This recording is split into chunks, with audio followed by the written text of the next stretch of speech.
पागलपन बंद करो कनक, लोग देख रहे हैं। देखने दो, हमें कोई फ़र्क नहीं पड़ता। कनक ने बेपरवाही से कहा। उसे सच में अब किसी के कुछ भी कहने और सोचने की कोई परवाह नहीं थी। उसका प्यार उसके पास था, उसके साथ। जब से उसे ये सच पता चला था कि आदित्य भी उससे प्यार करता है, उसके दिल का हर डर निकल चुका था। लेकिन मुझे फ़र्क पड़ता है। मेरी कोई इमेज है यहाँ लोगों की नज़र में। तुम्हारी हरकतों को देखकर क्या सोच रहे होंगे सब। आदित्य ने अपने दांत पीसते हुए धीमी आवाज़ में कहा। उसे अभी भी कनक के इल्ज़ाम याद थे, इसलिए वो बस किसी तरह से उसको खुद से दूर करना चाहता था। उसकी करीबी उसे पिघला रही थी, उसका गुस्सा ख़त्म हो रहा था, जो वो नहीं चाहता था, क्योंकि गुस्सा ही एकमात्र हथियार था उसके पास खुद को कनक से दूर रखने का। अब वो अपने कैरेक्टर पर उठा एक भी सवाल बर्दाश्त नहीं कर सकता था। कनक ने उसकी बात सुनकर हैरानी से कहा। अच्छा जी, जब शादी से पहले हमें संभालने और पकड़ने में, यहाँ तक कि हमें गोद में उठाने तक में आपको लोगों के सोचने की कोई परवाह नहीं हुई, तो अब शादी के बाद क्या फ़र्क पड़ रहा है? और शायद आपने ध्यान नहीं दिया कि पार्क खाली हो चुका है, हमारे अलावा यहाँ कोई नहीं है।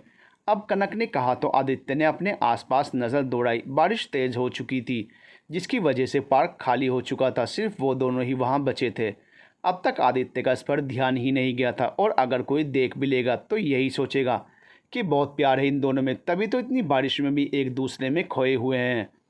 कनक ने मोहब्बत से कहा। प्यार? आदित्य ने व्यंग्य से मुस्कुरा कर कहा। बस लोगों के सामने प्यार का दिखावा ही कर सकती हो तुम, क्योंकि असल में प्यार क्या होता है इसका तो तुम्हें मतलब भी नहीं पता है। अगर तुम्हें प्यार की ज़रा भी कदर होती तो तुम उस दिन मेरे प्यार को इतना घटिया नाम नहीं देती।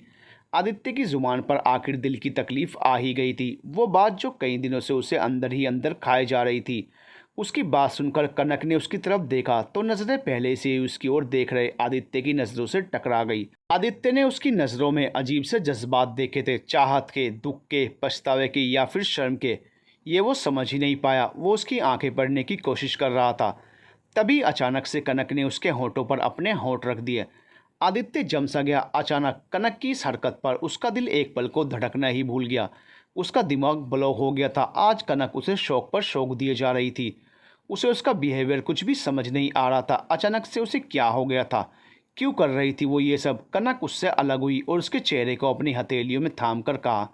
हम ये सब करना नहीं चाहते थे, लेकिन आपने हमें मजबूर कर दिया। हमने अपनी पूरी ज़िंदगी में अगर किसी से प्यार किया है ना, तो वो आप हो। हाँ मिस्टर मलिक, ये कनक आदित्य सिंह मलिक आपकी है, सिर्फ आपकी, हमेशा से, और सिर्फ आपकी ही रहेगी। कनक ने आज आदित्य की स्टाइल में अपने प्यार का इजहार कर दिया था। आदित्य ने उससे ये सुनने की उम्मीद अब बिल्कुल ही छोड़ दी थी। वो उसे एकटक देखता रहा। उसे अब भी यकीन नहीं आ रहा था कि कनक ऐसा कुछ भी कर सकती है। उसके दिमाग में हज़ारों सवाल घूम रहे थे। क्यों अचानक से कनक में इतना बदलाव आ गया था? कल तक तो वो उसे एक गिरा हुआ इंसान समझ रही थी, फिर आज उसकी सोच क्यों बदल गई थी उसे लेकर? उसने तो उसे कुछ भी नहीं बताया था, यहाँ तक कि उस दिन के बाद से उसने उससे बात भी नहीं की थी। उसकी सोच पर विराम तब लग गया जब कनक ने आगे कहा। हमसे बहुत बड़ी गलती हो गई, आपका दिल दुखाया, आपसे वो सब कुछ कहा, आपके प्यार पर भी सवाल खड़े कर दिए। आप जानते हैं ना, हम पागल हैं पूरी तरह से, लोगों की बातों में सुनकर और आधी अधूरी बातों को जानकर। खुद ही एक कहानी बना डाली हमने, खुद भी तकलीफ़ में रहे और आपको भी परेशान किया। लेकिन अब हमें सब पता चल गया है, इसीलिए हम भागे भागे आपके पास चले आए। कनक ने अपने दोनों कान पकड़कर माफ़ी मांगते हुए कहा। उसकी आंखें डबडबा गई थी। आदित्य को तो कनक का इजहार सुनकर जैसे आज सारे जहान की खुशी मिल गई थी। जिस लड़की के लिए वो हमेशा से तड़पा था, आज वो खुद उससे अपने प्यार का इकरार कर रही थी, वो भी इस तरह से। हमें पता है हमारी गलती बहुत बड़ी है, लेकिन क्या आप सब कुछ भूलकर हमें माफ़ नहीं कर सकते हैं? आज के बाद हमसे इतनी बड़ी गलती नहीं होगी। हम अब कोई भी गलतफहमी नहीं आने देंगे अपने दरमियान। कनक ने मासूमियत से कहा। आदित्य उससे और नाराज़ नहीं रह पाया। उसने आगे बढ़कर उसे अपने सीने से लगा लिया। I love you mister Malik, love you so much, Kanak ने कहा। वो उसके सीने से लगी उसकी धड़कनों को महसूस कर रही थी। आदित्य के होठों की मुस्कान अब वापस आ चुकी थी। बारिश भी अब कम हो गई थी, तो बच्चे पार्क में इकट्ठे हुए पानी में फुटबॉल खेलने लग गए। आदित्य ने कुछ देर उसे रोने दिया ताकि उसका दिल हल्का हो सके, लेकिन जब बहुत देर तक वो शांत नहीं हुई तो उसने धीरे से कहा। कनक। कनक ने रोते हुए ही कहा। बस चुप करो, चुप हो जाओ। और कितना रोना है तुम्हें? आदित्य ने उसे शांत कराते हुए कहा। लेकिन कनक फिर भी चुप नहीं हुई, तो उसने कहा। देखो मुझे अब डर लगने लगा है, पार्क में बहुत बच्चे हैं। तो कनक ने उसके सीने से लगे ही नासमझी से पूछा। वो समझ नहीं पाई कि उसके रोने से बच्चों का क्या लेना देना। आदित्य ने कहा, एक तो पहले ही बारिश हो रही है और अगर तुम भी ऐसे ही रोती रही तो बाढ़ आ जाएगी, फिर उनका क्या होगा। कनक ने उसकी बात पर उससे अलग होकर हैरानी से उसको देखा तो आदित्य को ना चाहते हुए भी हंसी आ गई। उसका हैरान चेहरा देखकर कनक उसके हंसने पर चिढ़ गई। उसने उसके सीने पर मुक्के बरसाते हुए कहा, आप ना बहुत बुरे हैं, कुछ नया कहो ना, जब देखो तब वही घिसे पिटे डायलॉग्स। आदित्य ने उसे और चिढ़ाते हुए कहा। अब उसका दिल हल्का हो चुका था। कब से अशांत मन को शांति मिल गई थी, इसलिए अब वो कनक को छेड़ने का लुत्फ उठाने में लगा था। कनक ने उसके चिढ़ाने पर मुंह बना लिया था। जब भी वो ऐसे मुंह बनाती थी आदित्य को उस पर बहुत प्यार आता था। आज भी वो उसे प्यार से देखने लगा था। हमें घूरना बंद करिए और जल्दी से वो कहिए जो हम सुनना चाहते हैं। कनक ने बिना उसकी तरफ देखे कहा। उसने बिना सोचे समझे आदित्य को मनाने के लिए उसे किस तो कर दिया था, लेकिन अब उसे उसकी खुद को देखती गहरी नज़रों से शर्माने लगी थी। आदित्य ने अनजान बनते हुए कहा, मुझे क्या पता क्या सुनना है तुम्हें, रहने दीजिए, हम ही पागल हैं जो आपके जैसे सड़ू अकड़ू इंसान से रोमांटिक होने की उम्मीद कर रहे हैं। कनक ने चिढ़कर कहा तो आदित्य ने उसे गुस्से से घूरते हुए कहा, फिर से तुमने मुझे अकड़ू और सड़ू कहा ना तो मैं फिर से नाराज़ हो जाऊंगा। और फिर आदित्य ने अपनी बात अधूरी छोड़ दी। कनक ने तुरंत उसकी तरफ देखा। वो एकदम सीरियस दिख रहा था। कनक उसकी नाराज़गी का सोचकर डर गई और जल्दी से कहा, नहीं प्लीज़, आई एम सॉरी, हमसे नाराज़ मत होना, हम अब से आपको ये सब नहीं बोलेंगे। आदित्य को उसकी मासूमियत पर टूटकर प्यार आया। उसके होंठों पर मुस्कान बिखर गई। उसने कहा, अगर तुम इतनी जल्दी डर जाओगी तो मैं तुमसे नाराज़ कैसे हो पाऊँगा यार। फिर तुम मुझे मनाने के लिए वो कैसे करोगी जो थोड़ी देर पहले किया है। कनक ने उसकी शरारत भरी स्माइल देखी तो समझ गई कि वो सिर्फ उसे परेशान कर रहा है। और फिर जब उसे उसकी बात का मतलब समझ आया तो उसके गाल शर्म से लाल हो गए। अचानक से चेहरा गर्म हो उठा। उस पल उसे यही लग रहा था कि वो खुद को कहीं छुपा ले। वो तुरंत आदित्य के सीने से लग गई और अपना चेहरा उसकी जैकेट में छुपा लिया। इस समय उसे आदित्य की शरारत भरी नज़रों से बचने के लिए यही सबसे सेफ जगह लगी थी। आदित्य ने भी मुस्कुराकर उसे खुद की मजबूत बाजुओं में जकड़ लिया और अपनी आंखें बंद कर ली। वो इस पल को महसूस करना चाहता था। इस मोहब्बत भरे पल ने उसकी सालों की उस तड़प और दर्द से उसे राहत दे दी थी जो कनक से खुद को दूर रखने पर उसे मिली थी। मिस्टर मलिक, कनक ने उसकी बेहद तेज चल रही धड़कनों को सुनते हुए कहा। आदित्य की आंखें अब भी बंद थी। उसने वैसे ही कहा, हम आपसे तब से प्यार करते हैं जब आपसे पहली बार मिले थे। कनक ने कहा। उसे अब तक ये नहीं पता था कि आदित्य को ये बात पता है। आदित्य के होंठों पर फिर से मुस्कान आ गई। उसने कहा, जानता हूँ, लेकिन कैसे, आपको किसने बताया। कनक ने उससे अलग होकर हैरानी से कहा, तुम्हारी इन नज़रों ने जिनमें मेरे लिए बेपनाह चाहत दिखती है, मेरे करीब होने पर बढ़ती तुम्हारे दिल की धड़कनों और बेतरतीब चलती सांसों ने, तुम्हारे इस मासूम से चेहरे ने जिस पर मेरी एक नज़र से हया के हज़ार रंग बिखर जाते हैं। आदित्य ने उसके चेहरे को अपनी नज़रों में भरते हुए कहा तो कनक ने अपनी शर्म से बोझिल पलकों को झुका लिया और अपने चेहरे पर झूलती बालों की लटों को कान के पीछे करने लगी, लेकिन वो जिद्दी लट बार बार उसके चेहरे पर झूल जाती। आदित्य ने ये देखा तो उस लट को खुद कनक के कानों के पीछे कर दिया। उसके ऐसा करने पर कनक ने एक बार अपनी नज़रें उठाकर उसको देखा और आदित्य से नज़र मिलते ही फिर से नज़रें नीची कर ली। तुम्हें पता है तुम मुझे सबसे प्यारी कब लगती हो, आदित्य ने कहा तो कनक ने पूछा, कब। जब तुम ऐसे पलके झुकाकर इन शरारती बालों की लटों को अपने चेहरे से हटाती हो, आदित्य ने प्यार से कहा। आपसे सारी दुनिया की बातें करवा ले कोई, बस जो ज़रूरी बात है वही करना आप भूल जाते हैं। कनक को उसकी बातों से शर्म आ रही थी, इसलिए उसने बात बदलते हुए कहा, लो सब तो कह दिया मैंने, अब कौन सी ज़रूरी बात बाकी रह गई है। आदित्य ने कहा, जबकि वो अच्छी तरह से समझ रहा था कि कनक उससे क्या सुनना चाहती है। ओफो, आप हमें आई लव, कनक ने झल्लाते हुए कहना चाहा, लेकिन जब उसने आदित्य के मुस्कुराते हुए चेहरे को देखा तो अपनी बात अधूरी छोड़ दी और कहा, कुछ नहीं, हमें कुछ नहीं सुनना, आप रहिए अपनी अकड़ के साथ, हम जा रहे हैं यहाँ से। कनक चिढ़कर उठ गई और जाने लगी। आदित्य ने उसका हाथ पकड़ लिया तो वो रुक गई, लेकिन पीछे नहीं मुड़ी। आदित्य ने अपने हाथों को हल्का सा झटका दिया तो कनक उसकी बाहों में आ गिरी। उसकी आंखें खुद ब खुद बंद हो गई और दिल तेजी से धड़क उठा। आदित्य ने उसके चेहरे पर आए हुए बालों को पीछे किया और उसके चेहरे को ध्यान से देखते हुए अपनी दिलकश आवाज़ में कहा, जिसे सुनकर कनक का दिल अपने काबू में नहीं रहा था, बहुत दूर रह ली तुम मुझसे, अब मुझे तुमसे एक पल की भी जुदाई नहीं चाहिए कनक। कनक जब भी उसकी ये आवाज़ सुनती थी उसकी सांसें बेतरतीब चलने लगती थी। धड़कनें बढ़ जाती थी। यही तो वो आवाज़ थी जिसे सुनकर उसे एक अजनबी लड़के से प्यार हो गया था। आदित्य ने फिर कहा, आंखें खोलो प्लीज़। कनक ने उसकी आवाज़ सुनी तो अपनी आंखें खोलकर उसकी तरफ देखा। आदित्य ने उसकी आंखों में देखते हुए कहा, तुम मिल गई, सब कुछ मिल गया मुझे, कोई गम नहीं है अब, अगर मौत भी। उसकी बात अधूरी रह गई क्योंकि कनक ने उसके होंठों पर अपनी हथेली रख दी थी।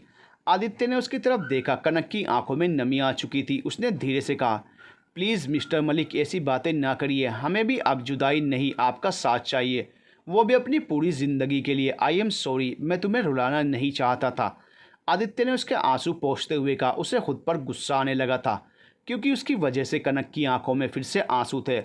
बस सॉरी ही बोलिए आप, वो मत कहना जो सुनने के लिए हम तरस रहे हैं, कनक ने मन में कहा और मुंह बना लिया। आदित्य उसके चेहरे के एक्सप्रेशन से उसके दिल की बातें अक्सर समझ लेता था। वो खड़ा हुआ, उसने कनक को भी अपने सामने खड़ा किया और कहा, आई लव यू कनक। कनक ने अपनी आंखें फिर से बंद कर ली थी। वो इस इजहार को महसूस करना चाहती थी, उसके हर लफ्ज़ को दिल से में उतारना चाहती थी, लेकिन आदित्य की बातें अभी पूरी नहीं हुई। तभी उसने कनक को कंधों से पकड़कर दूसरी तरफ धक्का दे दिया।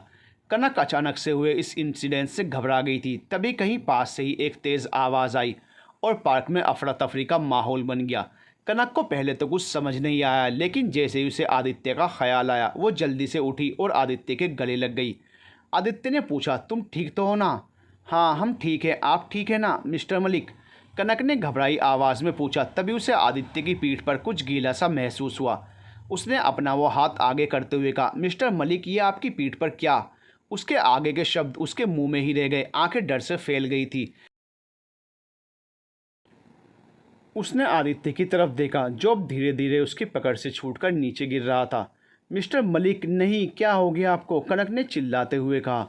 उसे अब तक समझ आ चुका था कि जिस गोली की आवाज़ उसने अभी सुनी थी वो आदित्य को लगी है। आदित्य अब तक नीचे गिर गया था। कनक ने जल्दी से उसे संभाला। आदित्य ने उसकी डबडबाई आंखों को देखा तो अपना हाथ उसके चेहरे की तरफ बढ़ा दिया और उसके आंसू पोंछते हुए ना रोने का इशारा किया। कनक उसके चेहरे पर देख रही थी जिस पर बेहद दर्द के निशान साफ पता चल रहे थे। तुम्हारे आंसू मुझे कमज़ोर करते हैं कनक, प्लीज़ डोंट क्राई, आदित्य ने हल्का सा मुस्कुराते हुए कहा और अपनी आंखें बंद कर ली। कनक चीख पड़ी और बदहवास हालत में आसपास नज़र आने वाले सब लोगों से मदद मांगी, और जब कोई डर की वजह से सामने नहीं आया तो उसने आदित्य की जेब से उसका फ़ोन निकाला क्योंकि अपना फ़ोन वो घर पर ही भूल आई थी। आदित्य से मिलने की हड़बड़ी में, हेलो, हम कनक आदित्य सिंह मलिक बोल रहे हैं, हमें हेल्प की ज़रूरत है। उसने जल्दी से हॉस्पिटल फ़ोन करके एम्बुलेंस बुलाई। उसने एम्बुलेंस वालों को वहाँ का पता समझाया। तब तक कुछ लड़के वहाँ आ गए। वो कनक के मुंह से आदित्य का नाम सुनकर वहाँ चले आए थे और आदित्य को पहचान लिया था। आदित्य वहाँ के युवाओं का रोल मॉडल था। उनमें से एक लड़का तुरंत अपनी कार लेकर वहाँ आ गया। तब तक कनक ने भी ज़्यादा खून बहने से रोकने के लिए वहाँ अपना दुपट्टा बांध दिया था। उनमें से दो लड़कों ने आदित्य को उठा लिया और कनक को जल्दी से कार में बैठने का इशारा किया। उसके बैठने पर आदित्य को भी उन्होंने उसी सीट पर लेटा दिया। उसका सिर कनक ने गोद में रख लिया था। कुछ ही देर में वो लोग वहाँ के नज़दीकी अस्पताल में थे। खुशकिस्मती से ये राजेंद्र जी का ही हॉस्पिटल था। उसके घायल अवस्था में आने से पूरे अस्पताल में हड़कंप मच चुका था क्योंकि आदित्य कोई मामूली हस्ती तो था नहीं। उसके घायल होने की खबर शहर में आग की तरह फैल चुकी थी।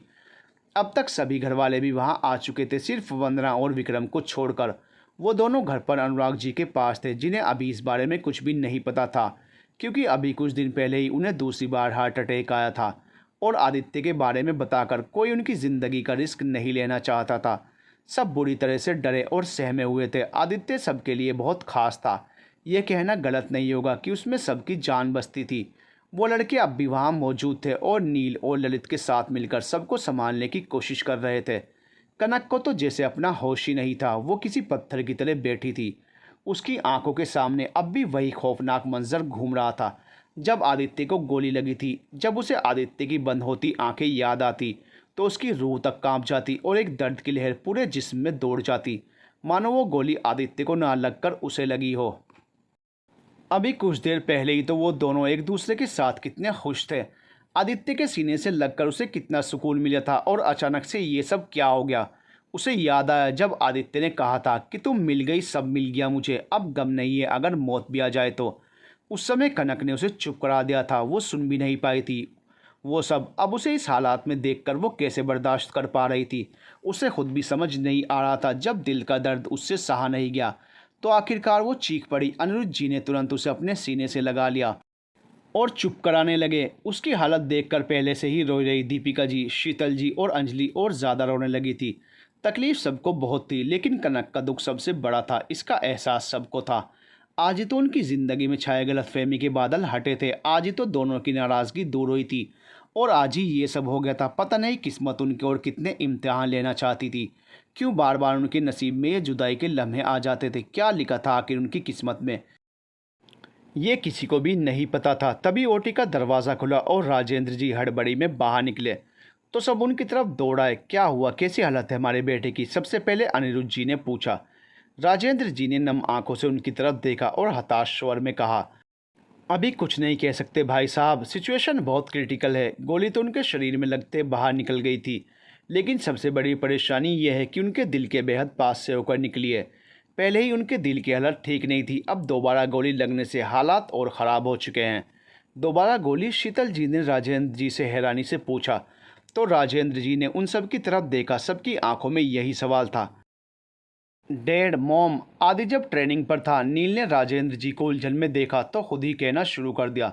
नील को बात करते देख राजेंद्र जी वापस ओटी में चले गए। आदित्य जब 3 साल तक घर से बाहर था, एक बार कुछ अराजक तत्वों द्वारा मार्केट में तोड़फोड़ और उपद्रव किया जा रहा था। आदित्य भी अपने दोस्तों के साथ वहीं मौजूद था। पुलिस आ चुकी थी और ये सब रोकने का प्रयास कर रही थी। कुछ देर की झड़प के बाद सिचुएशन लगभग कंट्रोल में आ गई। तभी एक छुपे हुए उपद्रवी ने कमिश्नर साहब को निशाना लगाकर गोली चला दी। आदित्य ने यह देख लिया था। उसने कमिश्नर साहब को बचाने की कोशिश की, लेकिन इन सब में वो गोली उसको लग गई। तुरंत ही उसे हॉस्पिटल पहुंचाया गया। बेहोश होने से पहले उसने यहाँ घर पर किसी को भी इस बारे में बताने से मना कर दिया था। उस समय देव और मैं ही थे उसके साथ, उसकी फैमिली बनकर। गोली तो ऑपरेशन करके निकाल दी गई, लेकिन उसके हार्ट के वाल्व डैमेज हो गए थे, जिन्हें डॉक्टर्स ने कुछ हद तक ठीक तो कर दिया, लेकिन उसे उसी टाइम ये भी बता दिया था कि आगे चलकर उसे इसकी वजह से परेशानी भी हो सकती है। इंसिडेंट्स के बाद उसे कभी कभी थोड़ी बहुत दिक्कत होती थी, लेकिन उसने कभी इस बात को सीरियसली नहीं लिया। जब कनक और उसकी सगाई फिक्स हुई तब उसने इस तरफ ध्यान देना ज़रूरी समझा और अपना टेस्ट करवाया, और उसे पता चला कि वो पूरी तरह से डैमेज होने के कगार पर है और शायद अब उसके पास ज़्यादा ज़िंदगी भी नहीं है। इसलिए उसने घर आकर कनक से शादी करने से इनकार कर दिया, क्योंकि वो नहीं चाहता था कि कनक को कभी कोई तकलीफ़ मिले ज़िंदगी में। फिर जब चाचू को इस बारे में पता चला तो उन्होंने आदित्य को बताया कि इसका इलाज है, बस थोड़ा सा रिस्की है। इसलिए उन्होंने डॉक्टर स्टीव को यहाँ बुलाया, जिनसे वो एक कॉन्फ्रेंस में मिले थे। स्टीव ना सिर्फ डॉक्टर बल्कि इंसान भी बहुत ही अच्छे हैं। शायद इसलिए चाचू के एक बार अपनी मजबूरी और प्रॉब्लम बताने के बाद वो यहाँ इंडिया तक आ गए। नील के इस खुलासे से अनिरुद्ध जी और दीपिका जी और शीतल जी सब चौंक गए।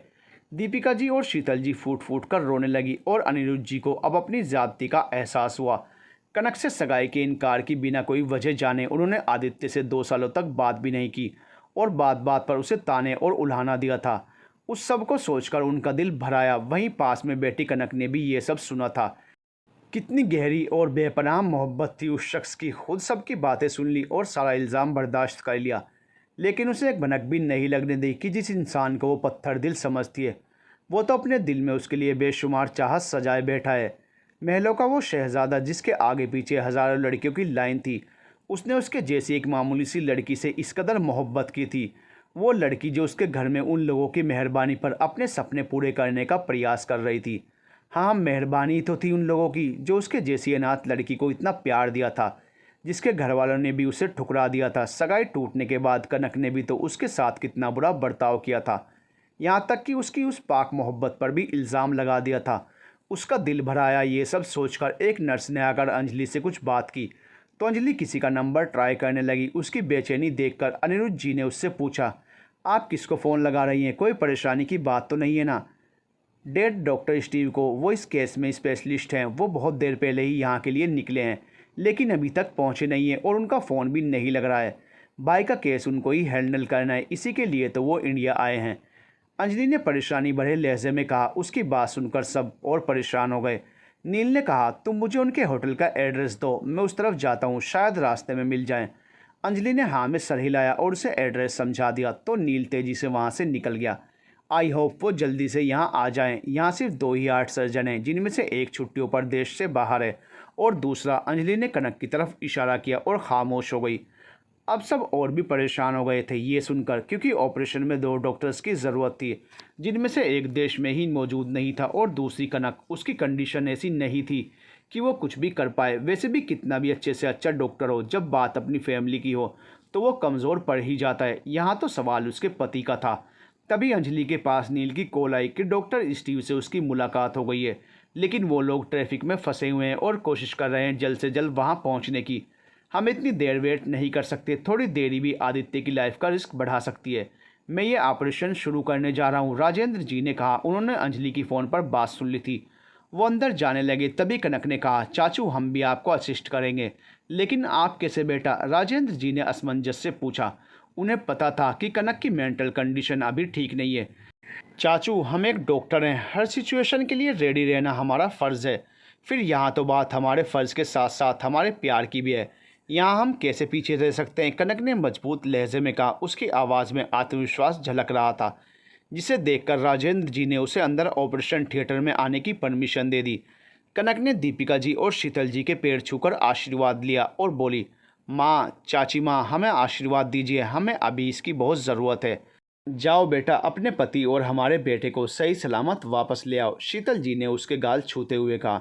दीपिका जी ने उसे गले लगा लिया और कहा, मेरी बच्ची, भगवान तुम्हें इतनी हिम्मत दे कि तुम इस माँ की गोद सूनी होने से बचा लो। कनक अनिरुद्ध जी के पास आई और उनके पैर छूते हुए कहा, पापा हम कर सकते हैं ना? अनिरुद्ध जी ने कहा, हमें आप पर पूरा विश्वास है बेटे, आप ज़रूर कामयाब होंगी, बस हिम्मत मत हारना। चलो बेटा, ज़्यादा समय नहीं है हमारे पास, राजेंद्र जी ने कहा। तो कनक उनके साथ ओटी में चली आई। अंदर मशीनों में घिरे आदित्य को देखकर उसका कलेजा मुंह को आ गया। हमेशा एटीट्यूड में रहने वाला चेहरा इस समय पीला पड़ गया था।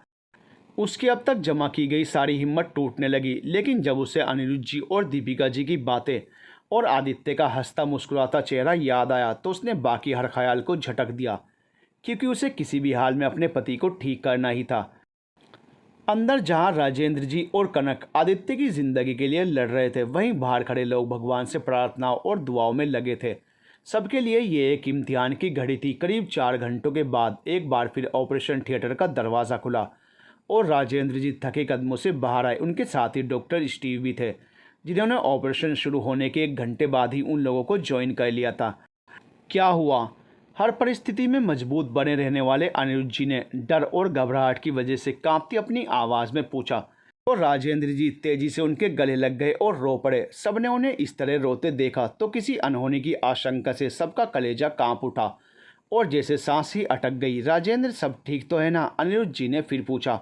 उनकी आवाज़ अब रुंध गई थी। औलाद का दुख किसी को भी किस तरह से तोड़ सकता है, इसका अंदाज़ा अनिरुद्ध जी को देखकर लगाया जा सकता था, जो हर परिस्थिति में खुद को सामान्य बनाए रखने का हुनर रखते थे।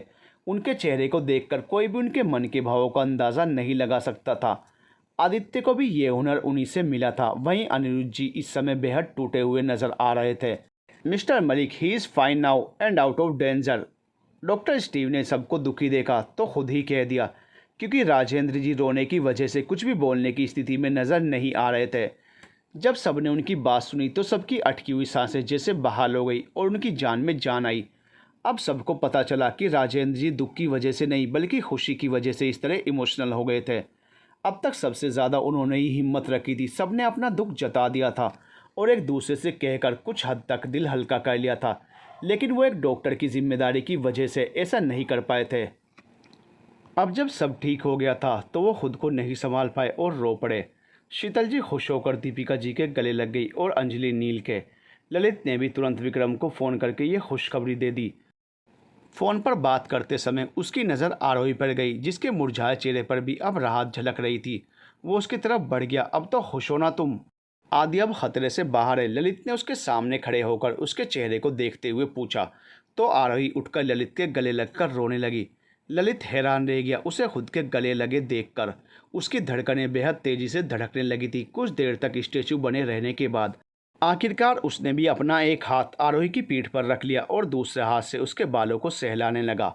वो भी समझ रहा था कि सबकी तरह आज का दिन आरोही पर भी भारी था। चाहे उसका नेचर कैसा भी हो, लेकिन वो आदित्य से दिल से प्यार करती थी। उसकी चाहत उसके लिए सच्ची थी। आरोही का जब कुछ देर रोने के बाद जी हल्का हुआ तो उसे अपनी स्थिति का एहसास हुआ। वो झटके से ललित से अलग हुई। वो कितनी भी बोल्ड और मॉडर्न थी, लेकिन आदित्य के अलावा वो कभी भी किसी लड़के के इतने करीब नहीं गई थी। ललित को तो वो ज़्यादा जानती भी नहीं थी, फिर कैसे वो उसके इस तरह से गले लग गई जैसे वो उसका कितना करीबी हो। कनक कहाँ है, वो बाहर क्यों नहीं आई? शीतल जी ने पूछा तो सबका ध्यान इस तरफ गया। वो शायद अभी आदित्य के पास ही हैं, राजेंद्र जी ने अंदर देखते हुए कहा। तो बाकी सब ने भी ओटी के शीशे से अंदर की तरफ देखा। कनक आदित्य के बेड के पास घुटनों के बल बैठी थी और एकटक आदित्य को देखे जा रही थी। आज का दिन उसके लिए बहुत तकलीफदेह था, शीतल जी ने कहा तो राजेंद्र जी ने कहा। फिर भी उन्होंने हार नहीं मानी, डटकर खड़ी रही सभी चुनौतियों के सामने।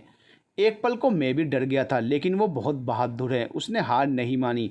उसकी हिम्मत और लगन को देखकर हमने भी और भी दिल से कोशिश की और हमें सफलता मिल गई, डॉक्टर स्टीव ने इंग्लिश में कहा। वो कनक से बहुत इम्प्रेस नज़र आ रहे थे। उन्होंने ऐसे देश में जन्म लिया है जहाँ अपने सुहाग को वापस लाने के लिए औरतें यमराज से भी लड़ जाती हैं, फिर वो कैसे हार मान लेती? शीतल जी ने मुस्कुराकर स्टीव से कहा।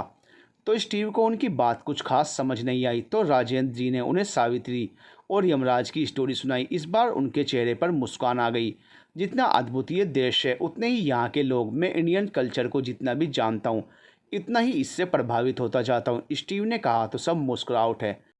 आदि को होश कब तक आएगा, नील ने पूछा तो राजेंद्र जी, जो अब तक समझ चुके थे, उन्होंने कहा कल सुबह तक, लेकिन अभी उन्हें करीब 10 दिनों तक यहीं हॉस्पिटल में ही रहना होगा उनकी बेटर तरीके से रिकवरी और केयर के लिए। डोंट वरी, अगर उनके घाव भर जाते हैं तो उन्हें इससे पहले भी घर ले जा सकते हैं। मुझे तो लगता है यहाँ से ज़्यादा जल्दी वो घर पर ठीक होंगे।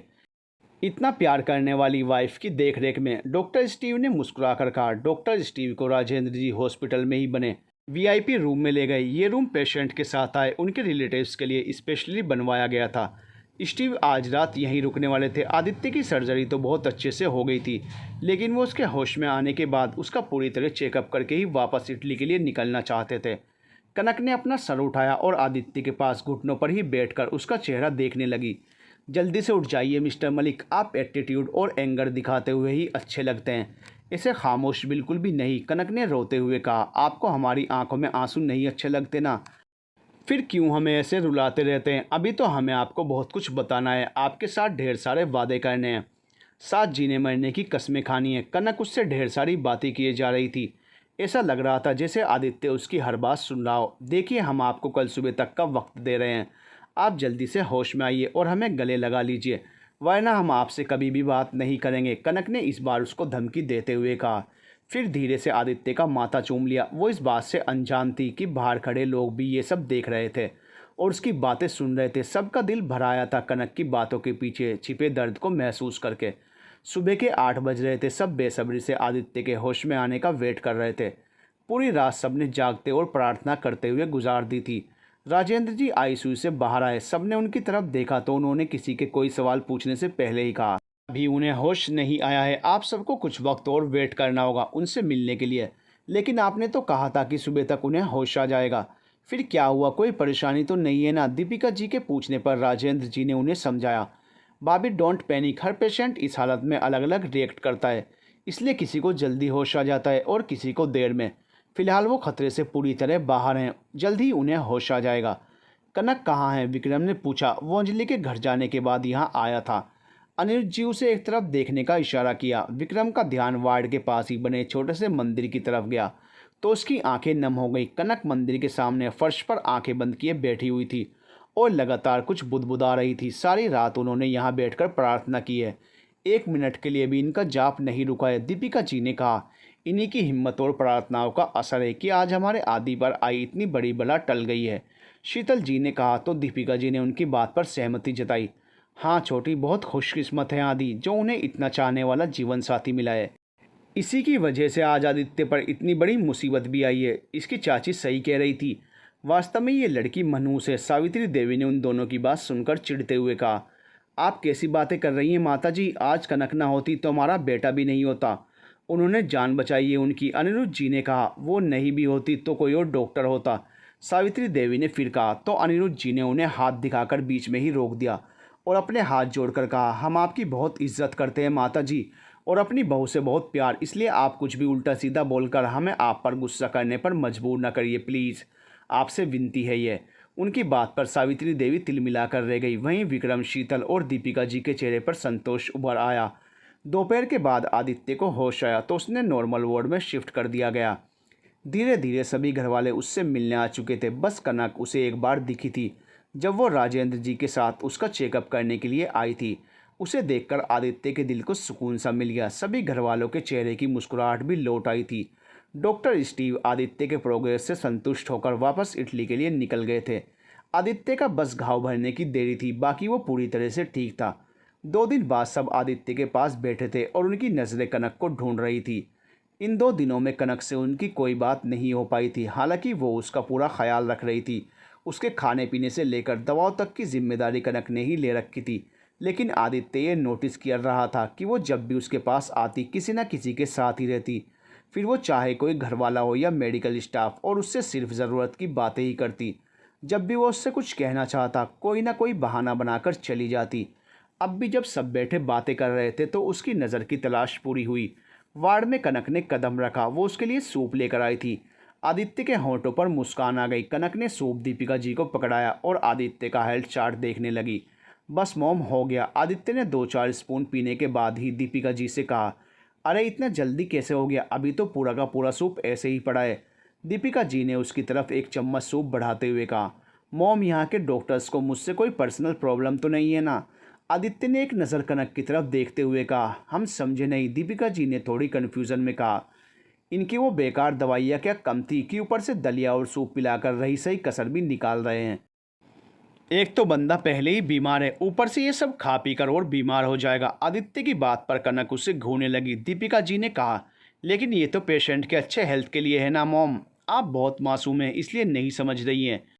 ये ना हॉस्पिटल वालों की चाल है, वो जानबूझकर पेशेंट को ये टेस्ट लेस्ट खाना खिलाते हैं जिससे वो बीमार होकर यहीं पड़ा रहे और इनका फ़ायदा होता रहे। आदित्य ने कहा तो कनक उसे खा जाने वाली नज़रों से देखते हुए उसके पास चली आई। उसने दीपिका जी के हाथों से बाउल ले लिया और आदित्य की तरफ एक स्पून बढ़ा दिया। आपके जो शानदार कारनामे हैं उस पर यही मिल रहा है खाने को, वो भी कम नहीं है, इसलिए चुपचाप बिना नाटक से फिनिश करिए। कनक ने आखिरकार अपनी चुप्पी तोड़ ही दी। आदित्य के साथ दीपिका जी और बाकी सब भी मुस्कुरा उठे। आदित्य ने पूछा, कौन से कारनामे कर दिए मैंने? हमें नहीं पता, आप खुद ही याद कर लीजिए। कनक ने गुस्से में कहा, फिर बड़बड़ाने लगी, पता नहीं कुछ लोग ये भूल क्यों जाते हैं कि वो भी इंसान है, सुपरमैन नहीं। और इंसानों को चोट भी लगती है, दर्द भी होता है, उसके बाद दवाइयाँ और ये बीमारों वाला खाना भी खाना पड़ता है। ये तुम कौन सा मंत्र पढ़ रही हो? कहीं मुझ पर कोई जादू करने का इरादा तो नहीं है ना तुम्हारा? आदित्य ने उसे फिर छेड़ा। उसे ये गुस्से वाली कनक बहुत प्यारी लग रही थी और इसी बहाने वो उससे बात भी कर रही थी, वरना जब से उसे होश आया था कनक ने उससे सिर्फ बहुत ज़रूरी बात ही की थी। कनक ने उसकी तरफ देखकर कुछ कहना चाहा, लेकिन फिर जब उसने आदित्य की मुस्कान देखी तो उसे समझ आ गया कि वो उसे जानबूझकर परेशान कर रहा है, इसलिए वो चुप रह गई। क्यों सता रहे हैं आप उन्हें? पहले ही वो इतना परेशान है आपकी हेल्थ को लेकर, दीपिका जी ने आदित्य से कहा तो वो मुस्कुराकर कनक को देखने लगा। एक बात तो है आदि, बहुत लकी हैं आप जो आपको हमारी कनक जैसी प्यारी और आपसे बेहद मोहब्बत करने वाली जीवन साथी मिली है। शीतल जी ने कनक के बालों में प्यार से हाथ फेरते हुए कहा और आदित्य को उसे गोली लगने से लेकर होश में आने तक की सारी बातें बता दी।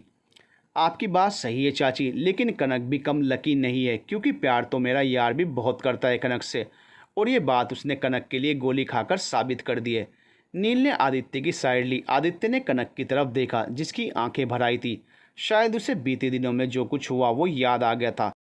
हमें तो ये नहीं समझ आ रहा है कि हमारी बच्ची से किसी को क्या परेशानी हो गई जो उसने इन्हें जान से मारने की कोशिश की, दीपिका जी ने दुखी होते हुए कहा तो आदित्य के साथ साथ बाकी सबके चेहरे पर भी टेंशन दिखने लगी। तभी रूम का दरवाज़ा नॉक हुआ। नील ने दरवाज़ा खोला। सामने पुलिस कमिश्नर के साथ राजेंद्र जी, विक्रम और कुछ और पुलिस वाले थे। आप सब इस वक्त यहाँ? आदित्य ने पूछा तो कमिश्नर साहब ने कहा, मिस्टर मलिक, हमें गोली चलाने वाले शख्स का पता चल गया है। कौन है वो जिसकी वजह से हमारे बच्चे की जान पर बनाई? दीपिका जी ने गुस्से में पूछा। बाकी सबकी आंखों में भी वही सवाल थे। बस सावित्री देवी की आंखों में घबराहट साफ नज़र आ रही थी, जिस पर किसी भी घरवाले का ध्यान नहीं गया। मैं बताती हूँ आंटी, दरवाजे से अंदर आती हुई आरोही ने कहा। उसके साथ ही ललित भी अंदर आया। सब आरोही को हैरानी से देखने लगे और सावित्री देवी के चेहरे का रंग ही उड़ गया। और हाथ पांव कांपने लगे। उन्होंने आगे बढ़कर आरोही का हाथ पकड़ते हुए कहा, लाडो आप ये सब क्या, हाथ मत लगाइए मुझे, आपकी छुअन से घिन आ रही है मुझे। आरोही ने उनका हाथ झटक कर गुस्से से कहा। सब उसके ऐसे व्यवहार पर चौंक उठे, क्योंकि सबको पता था कि आरोही अपनी नानी से बहुत प्यार करती है। लाडो ये आप हमसे कैसे बात कर रही हैं? सावित्री देवी ने हल्के गुस्से से कहा। उन्हें आरोही से ऐसे बिहेव की उम्मीद नहीं थी। मैं वैसे ही बात कर रही हूँ जैसा मुझे करना चाहिए, और आप मुझे लाडो कहने का हक खो चुकी हैं। आदि को जान से मारने की कोशिश करने के बाद आरोही ने चिल्लाते हुए कहा, आप हमें गलत समझ रही हैं बेटा, वो गोली आदित्य पर नहीं, इस 2 टके की लड़की पर चलवाई थी हमने। सावित्री देवी ने आरोही को कन्विंस करने की कोशिश में आखिर अपने मुंह से सच्चाई कबूल कर ली।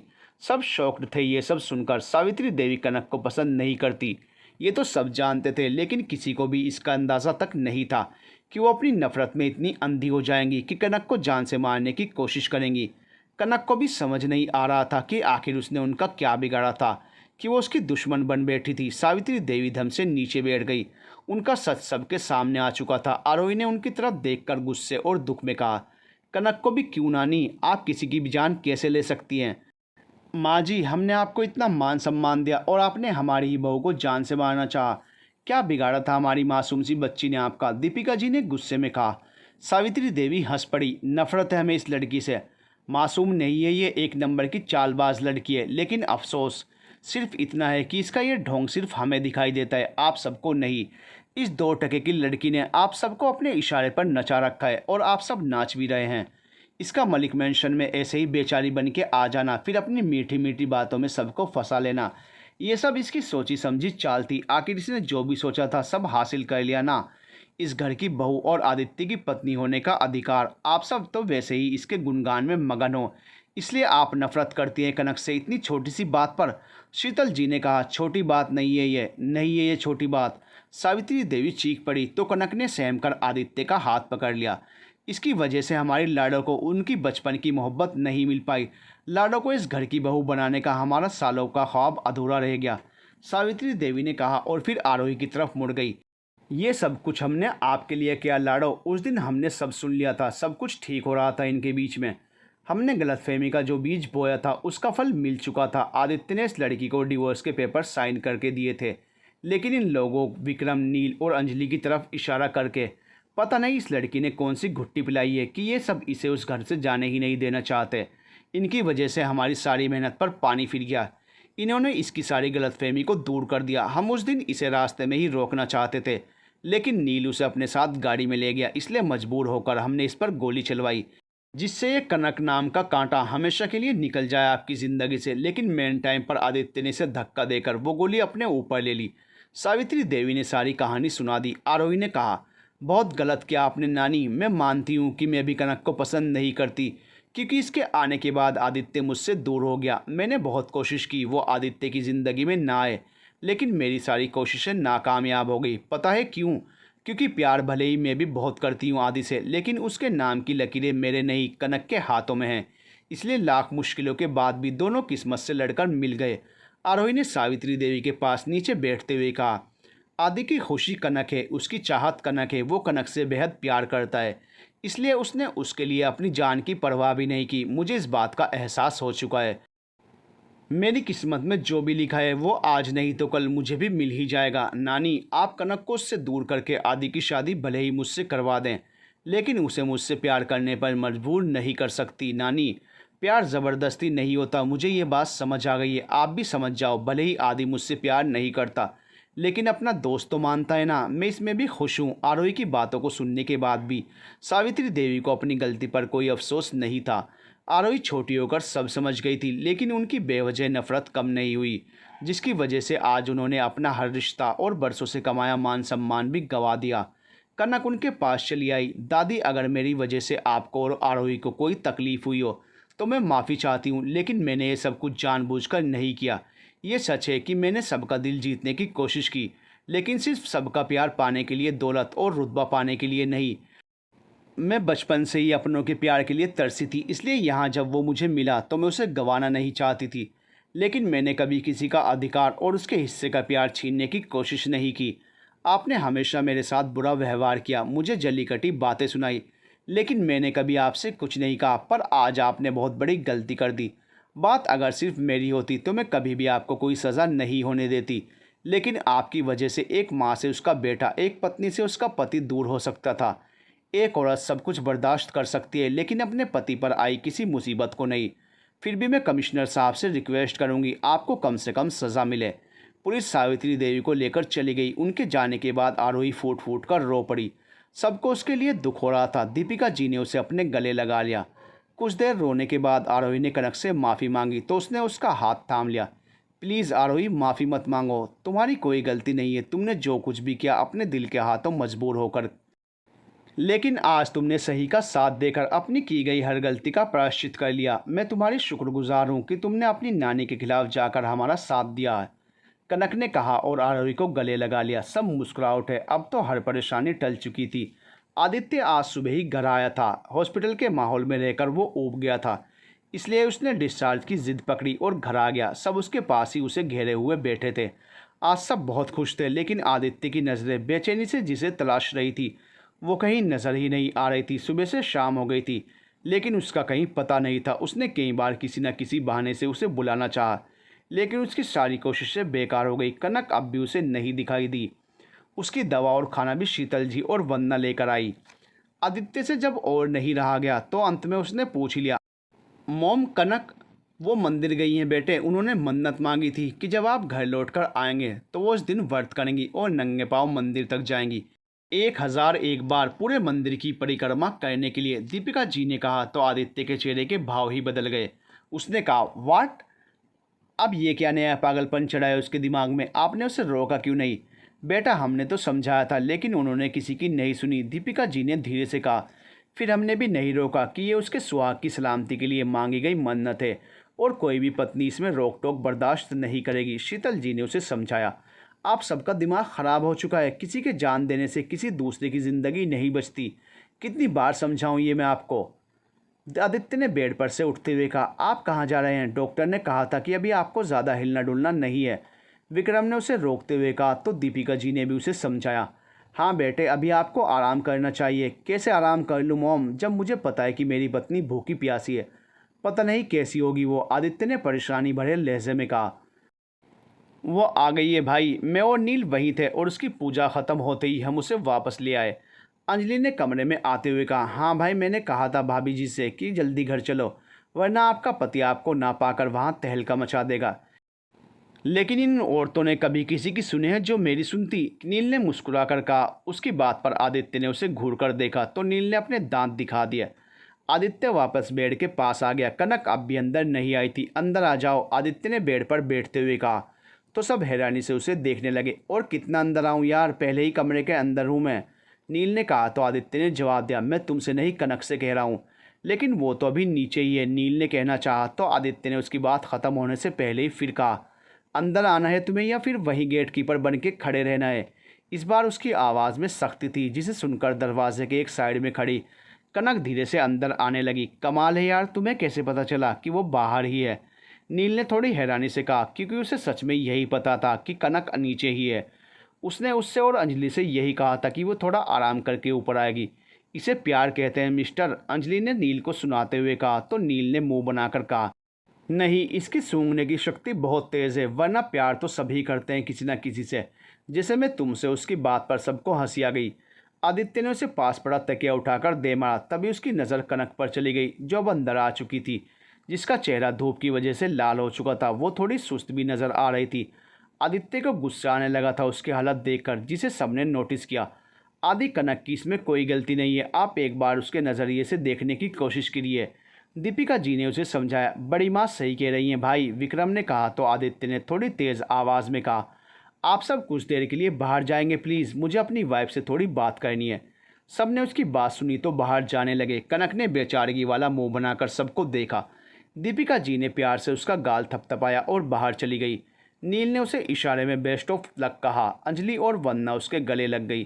टेंशन मत ले भाई, तुझसे ज़्यादा देर तक गुस्सा होकर नहीं रह सकते, अंजलि ने धीरे से कहा तो वंदना ने भी फुसफुसाते हुए कहा, अगर गुस्सा हो भी गए तो आप प्यार से मना लीजिएगा, आखिर आपके पति हैं, यूं पिघल जाएंगे आपकी एक छुअन से। ये क्या खुसुर पुसुर चल रही है? आदित्य ने जैसे ही कहा दोनों वहाँ से बाहर भाग गई।